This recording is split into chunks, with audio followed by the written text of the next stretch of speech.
আসসালামু আলাইকুম। আজকে তোমাদের সাথে শেয়ার করব এই সুন্দর ডিজাইনের হাতাটি কিভাবে আমি তৈরি করেছি। তো এই হাতাটি তৈরি করার জন্য প্রথমে আমাদেরকে নরমাল একটি হাতা কাটিং করে নিতে হবে আমাদের সাইজ অনুযায়ী। এরপর দেখো আমি হাতাটিকে এভাবে মেলে নিয়েছি। এখন আমি এখানে প্রথমে ড্রয়িং করে নেব।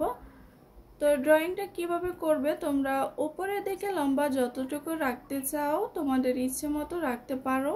তো আমি এখানে 1 ইঞ্চি পরপর করে এই সোজা দাগগুলো দিয়ে নিচ্ছি। তোমরা চাইলে এখানে 1/2 ইঞ্চি পরিমাণ পরপর করেও দাগ দিয়ে নিতে পারো, সেক্ষেত্রে তোমাদের ডিজাইনটা আর একটু গর্জিয়াস হবে। তো আমি একটু শর্টকাট করার জন্যই 1 ইঞ্চি পরপর মার্কিংগুলো করে নিয়েছি। তো এভাবেই তোমরা মার্কিং করে নেবে, সেলাইয়ের জায়গাটা বাদ দিয়ে তারপরে তোমরা মার্কিংগুলো করবে। আর একটা মার্কিং ছোট একটা বড় এরকমভাবেই মার্কিং করে নিতে হবে।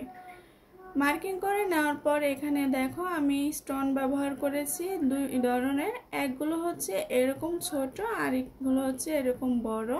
তো তোমরা এখানে তোমাদের পছন্দ মতো অন্য স্টোনও ব্যবহার করতে পারো। আর অবশ্যই এখানে গ্লু ব্যবহার করার ক্ষেত্রে একটু সতর্ক থাকবে, যেন তোমরা যে গ্লুটা ব্যবহার করবে এটা কাজ করার পরে উঠে না যায়। তো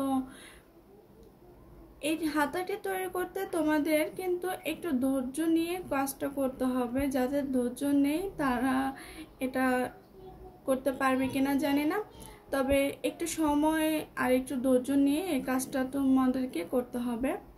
তো এখানে যে মার্কিংগুলো করেছি এই মার্কিংয়ের উপরে প্রথমে আমাদেরকে গ্লুটা দিয়ে নিতে হবে, এরপর আমাদেরকে স্টোনগুলো দিয়ে নিতে হবে। তো এখানে আমি একটি কাঠি সাহায্যে তারপর স্টোনগুলো বসিয়ে নিয়েছি। আর অবশ্যই কাঠিতে কিন্তু একটু সামান্য পরিমাণ গ্লু আগে থেকে লাগিয়ে নিতে হবে, নয়তো স্টোনগুলো কাঠিতে লাগবে না।